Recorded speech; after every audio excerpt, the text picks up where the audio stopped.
Assalamualaikum warahmatullahi wabarakatuh. Video kali ini saya akan membahas mengenai aliran filsafat esensialisme. Nah, kita mulai dari pengertian esensialisme. Secara etimologi, esensialisme terdiri dari dua kata, yaitu esensial dan isme. Esensial yang berarti inti atau pokok dari sesuatu, dan isme berarti aliran atau mazhab atau paham. Sedangkan menurut istilah, esensialisme berarti menginginkan kembali manusia kembali kepada kebudayaan yang lama.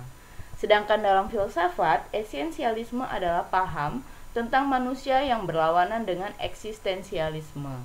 Esensialisme bertujuan untuk mengutamakan esensi dibandingkan dengan ekstensi. Nah, coba kamu definisikan dengan kalimat kamu sendiri pengertian dari esensialisme itu. Sejarah esensialisme.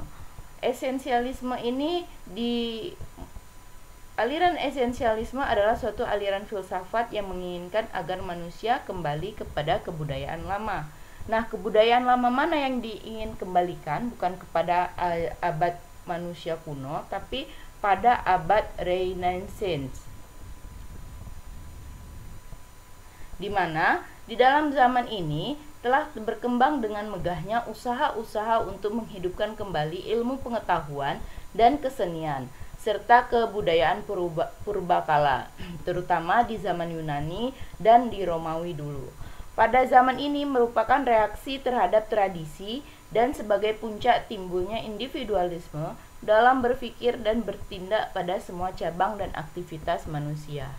Nah, munculnya dari zaman inilah jadi dasar berpijaknya pada pendidikan yang penuh fleksibilitas, di mana terbuka untuk perubahan, toleran, dan tidak ada keterkaitan dengan doktrin tertentu. Adapun tokoh dalam paham ini adalah pertama Georg Wilhelm Friedrich Hegel, di mana Hegel menyatakan bahwasanya ada sintesa antara ilmu pengetahuan dan agama menjadi suatu pemahaman yang menggunakan landasan spiritual. Yang kedua yaitu George Santayana yang menyatakan bahwa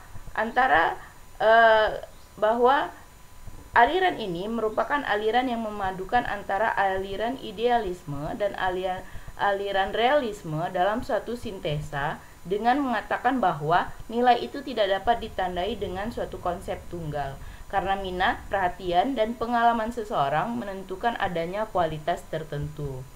Selain tokoh utama di atas, ada beberapa tokoh-tokoh penyebar luasnya.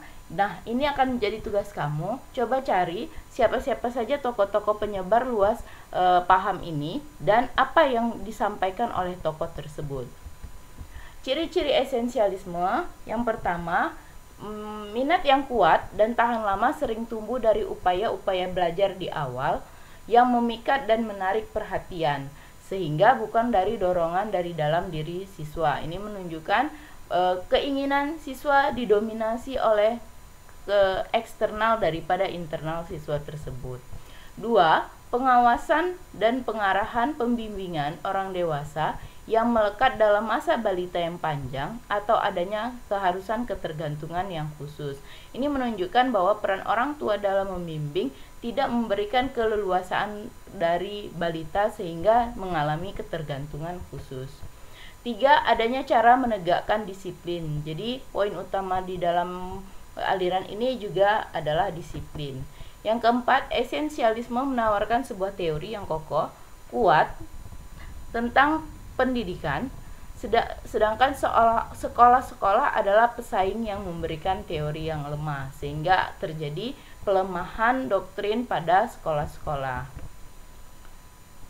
Berikutnya, kelebihan esensialisme ini, yang pertama, materi diterapkan secara logis, sistematis, dan berkesinambungan karena menggunakan sistem subject matter atau bidang studi, sehingga lebih berfokus ketika mempelajari suatu bidang.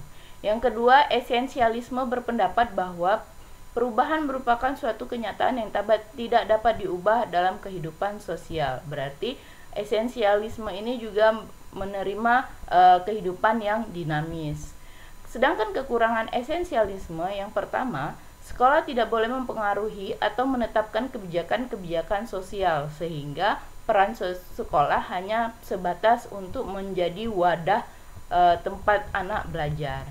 Yang kedua, para pemikir esensialisme pada umumnya tidak memiliki kesatuan garis karena mereka memiliki pedoman filsafat yang berbeda-beda. Seperti yang dijelaskan tokoh sebelumnya, bahwasanya aliran ini penggabungan dari dua buah aliran.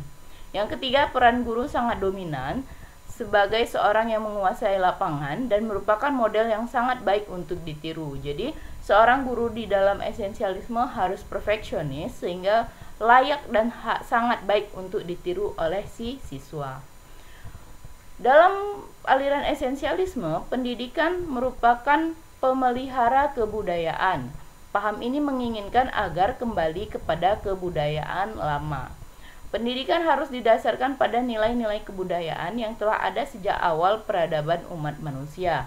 Kebudayaan yang mereka wariskan kepada kita hingga sekarang telah teruji oleh segala zaman dan kondisi sejarah, sehingga dianggap pendidikan zaman dulu lebih baik dibandingkan pendidikan saat ini. Prinsip pendidikan menurut aliran esensialisme yang pertama, belajar pada melibatkan kerja keras, menimbulkan keseganan dan menegakkan pentingnya prinsip disiplin. Yang kedua, inisiatif dalam pendidikan harus ditekan pada pendidik dan bukan pada anak didik, berarti peran paling besarnya ada pada guru. Yang ketiga, inti dari proses pendidikan adalah asimilasi dari subjek matter yang telah ditentukan, sehingga siswa harus mampu menerima materi yang sudah ditentukan. Yang keempat, sekolah harus mempertahankan metode-metode tradisional yang bertautan dengan disiplin mental. Yang kelima, tujuan akhir pendidikan adalah untuk meningkatkan kesejahteraan umum karena dianggap tuntutan demokrasi yang nyata. Nah, selanjutnya kurikulum pada esensialisme. Kurikulum itu pada paham aliran esensialisme bersendikan atas fundamental yang tunggal, yaitu watak manusia yang ideal dan ciri-ciri masyarakat yang ideal. Nah, kurikulum pada aliran esensialisme memiliki 4 pilar.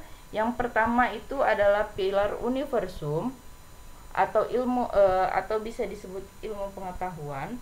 Maksudnya, pengetahuan yang merupakan latar belakang dari manifestasi hidup manusia, diantaranya adalah kekuatan-kekuatan alam asal-usul tata surya. Basis pengetahuan ilmu ini adalah ilmu pengetahuan. Yang kedua, sivilisasi, yaitu karya yang dihasilkan oleh manusia sebagai akibat hidup di dalam masyarakat. Yang keempat, kebudayaan, yaitu karya manusia yang mencakup filsafat, kesenian, kesusastraan, agama, penafsiran, dan penilaian mengenai lingkungan. Yang keempat, yaitu kepribadian, bagian yang bertujuan untuk membentuk kepribadian dalam arti real yang tidak bertentangan dengan kepribadian ideal yang menjadi tuntutan pada aliran esensialis tersebut. Nah, yang menjadi tugas kalian berikutnya adalah apakah kurikulum saat ini mencakup keempat pilar kurikulum esensialisme atau hanya salah satu saja? Tuliskan pendapat kamu. Yang kedua, bagaimanakah belajar menurut aliran filsafat ini? Coba kamu jelaskan dengan kalimat kamu sendiri. Baik, terima kasih. Mungkin ini saja yang bisa saya sampaikan dalam materi hari ini, dalam aliran esensialisme kali ini. Lebih dan kurang saya ucapkan terima kasih. Saya akhiri. Assalamualaikum warahmatullahi wabarakatuh.